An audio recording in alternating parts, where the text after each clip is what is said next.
when you get the guy on the set who interviewed for the Lions GM job. Yeah, I knew where this was heading. I knew where this was going. I'm pretty smart. That's good foresight. Good GM characteristics. Look, Matthew Stafford. That's right. Yeah, it's not that hard. Look, Matthew Stafford's a good quarterback. Matthew Stafford's a real good quarterback. He needs some – look, he's got a good left tackle, good offensive center, 2 good running backs. They got some issues at wide receiver as far as unrestricted free agency is concerned. Matthew Stafford should be sitting right where he is. They build around him. Detroit will be just fine.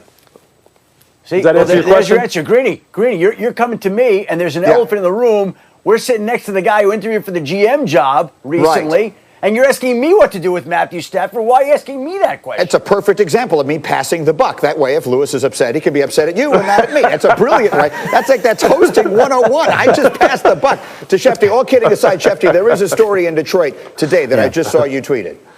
Well, essentially a short time ago, basically, the Lions ruled out, essentially, their interim head coach. Robert Prince, the Lions wide receivers coach, is going to be coaching the team Saturday against Tampa Bay. So Robert Prince takes over for Darrell Bevell, who took over for Matt Patricia. And so the Lions are going on their 3rd head coach of the season Saturday against Tampa Bay. It'll be the wide receivers coach, Robert Prince. To be clear, this is because of COVID reasons. This was not another firing. And for those who are not following it. Yeah, go ahead, Darrell Bevell was a close contact. He's been living in a hotel room. It was his 28th wedding anniversary this week. He could not be with his wife, with his family on his anniversary. He had to be in a hotel room. And now not only has he been isolated in a hotel room, but now he will not be able to coach his team while he's been given that interim head coaching title. He is out for Saturday's game.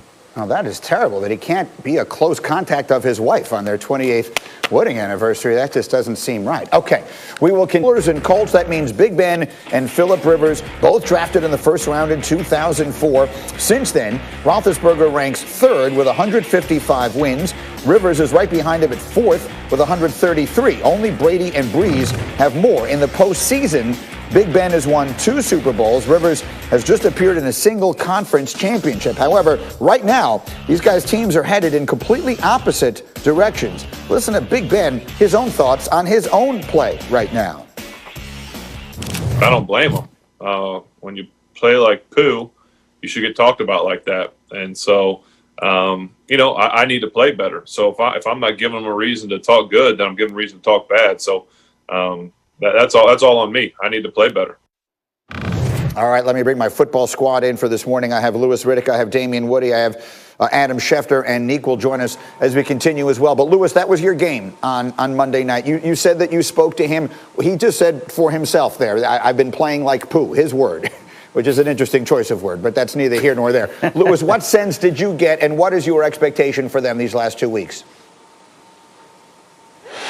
My sense talking to him before the game was that, look, there was a obvious awareness on his part that he needed to play better and that he needed to be more accurate with the football. He needed to make quicker decisions, see the field better, and that he needed to elevate his level of play in addition to the receivers catching the football and them trying to establish some semblance of a running game so they could be more multiple and be more balanced.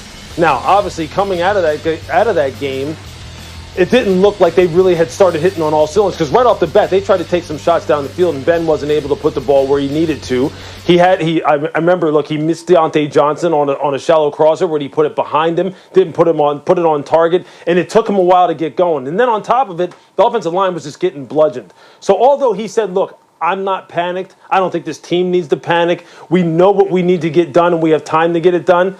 Look, time is starting to run out a little bit now. So I think their sense of urgency, without a doubt, has ticked up a lot. That was not the performance they expected to put out there on the football field. And it is going to really start with him making sure he raises his level of play so everyone else understands just how urgent it is that they start playing better. No question about it.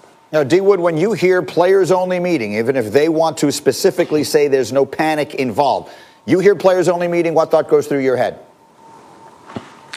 It's DEFCON 1 in the locker room, Greeny. It's that simple. You don't hold players-only meetings when everything is going like this, because you never have a players-only meeting when things are going well. You know, that's why when you hear Big Ben say that, you just think, oh man, that's BS. Come on now. Like, there's some panic going on in the locker room, and a lot of it starts with Big Ben and his inconsistent play at the quarterback position. But I think the biggest area where the problems with the Pittsburgh Steelers lie is their lack of physicality up front with their offensive line. You know, that's really been their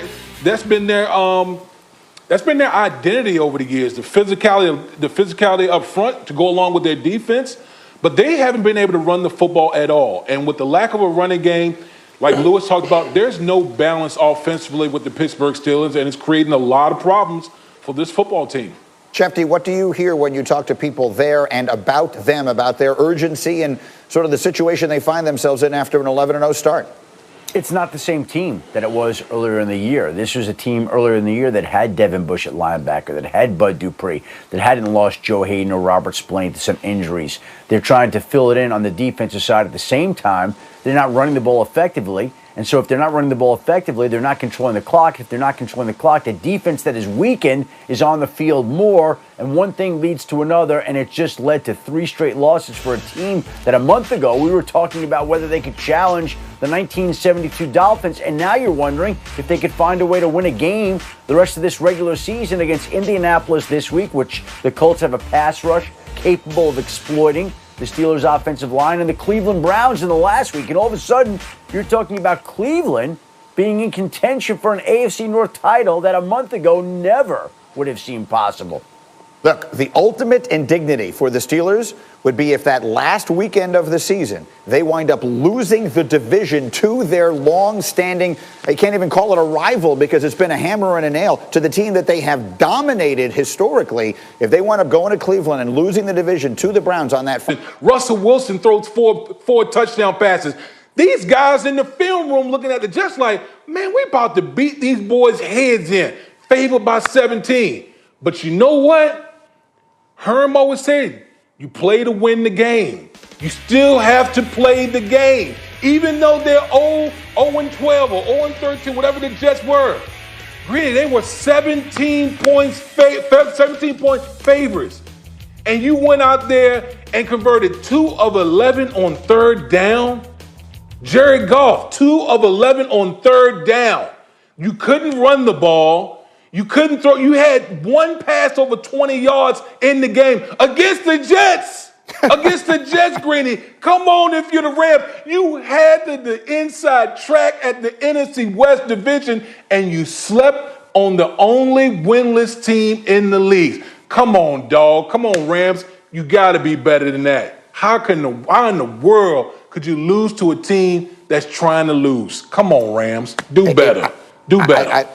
You are 100% preaching to the choir here. Let me bring the crew in on that. Like, you know, Neek, there is a part of me that I somewhat jokingly came on here Monday and said I take back every good thing I said about the Rams, who I had been picking for the Super Bowl. But I guess D. Wood is making the point that they may have very well just sort of overlooked that game. How would you describe how concerned a fan of the Rams should be about that performance? Yeah, I don't think they should be overly concerned. It's embarrassing, obviously, and it shows that you can certainly lose any given Sunday, which is true of every team.